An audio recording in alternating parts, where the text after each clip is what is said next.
Let's bring in eNCA's Heidi Giokos now, who joins me in studio. Heidi, thanks so much for joining us. So you were out at Thembisa Hospital today, and importantly, the Premier was there doing a surprise visit. We'll get to the meat of what's been going on at Thembisa, but you did, of course, ask Panyaza Lesufi about the news that Janusz Walus had been released on parole. We know that he was enraged and very upset on the news that the Constitutional Court was planning or had said he must be released. What did he say today? Yes, so we of course had to ask him that question, and he did indicate that there were discussions and that the Minister of Justice, Ronald Lamola, did inform that he would have to release Janusz Walus on parole, given the Constitutional Court's order.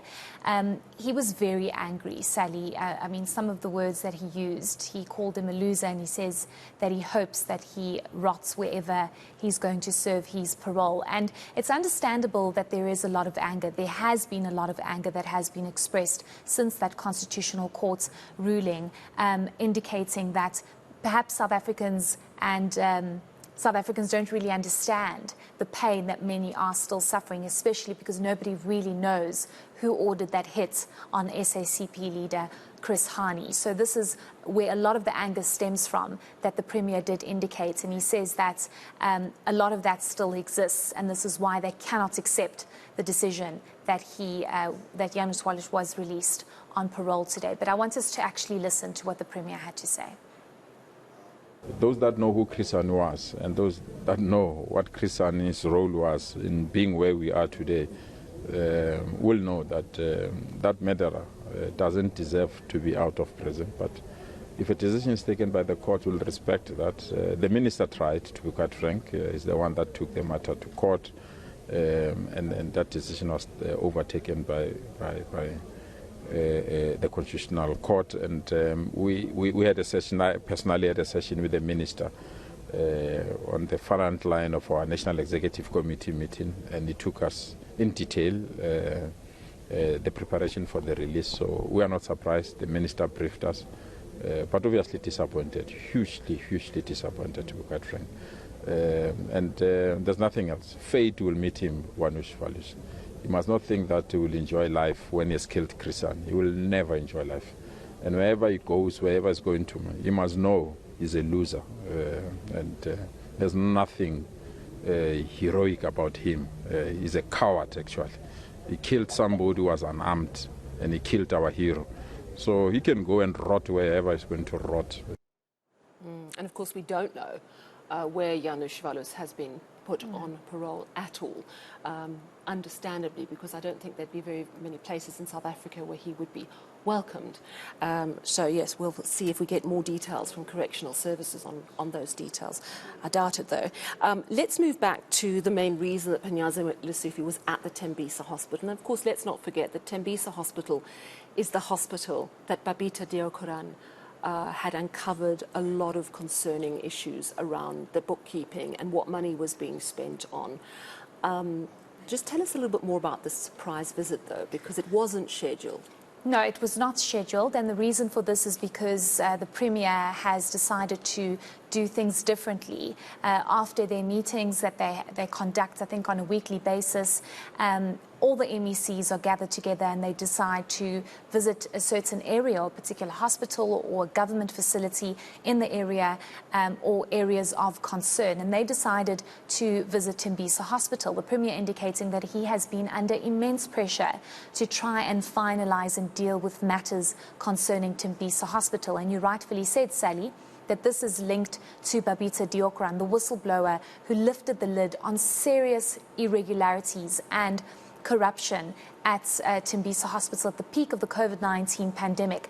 Money that was supposed to be allocated to save lives, and I cannot emphasize this more, to save lives because people were dying of COVID-19.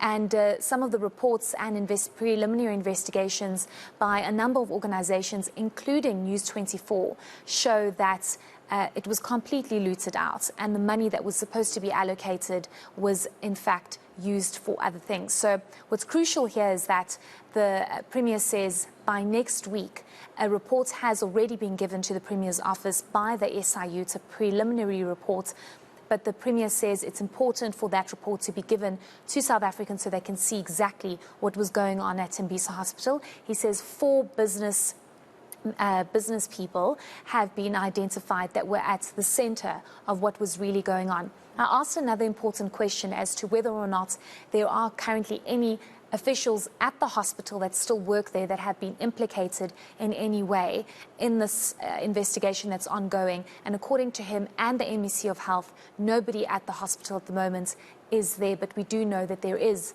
an acting CEO at Thembisa Hospital. But let's listen further to what the Premier had to say about that investigation and that report coming out next week. As a preliminary report, what I've received, because when I came into office, I was under extreme pressure from society that there's a whistleblower here who played a key role in unveiling corrupt activities. You can't just keep quiet. But we didn't want just to react emotionally without proper evidence. Now that I have evidence, there are 4 huge business people that have milked this hospital on the basis of the report that I have. But it's a preliminary report, so I don't know the end product will be the same. But on the basis of the preliminary report, the evidence is damning.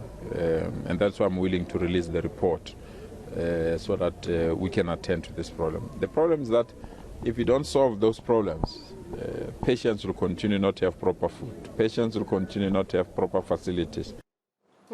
4 business people who have milked this hospital, according to the Premier. So that's a preliminary report. Did you get a sense of what happens from now and what sort of timeframes we're looking at?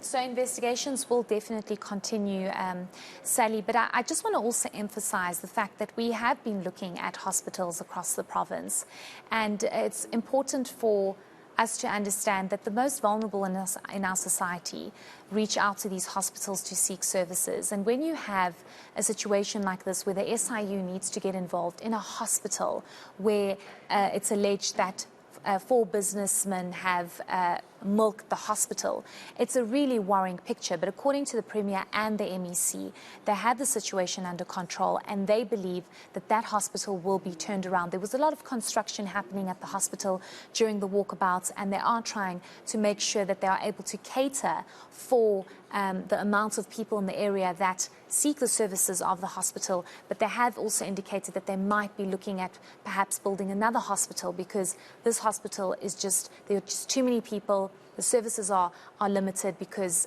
there's just too many people. So we'll just have to wait and see what comes out of that report. It will be released next week, including the reports regarding the Anglo Ashanti Gold Hospital as well. That's a white elephant that's never been used, that was built for the COVID-19 pandemic and was never used. So I think next week is going to be crucial to figure out a way forward, especially in our health sector in the province. Such an important story. Thank you so much for that update, Heidi Giokos.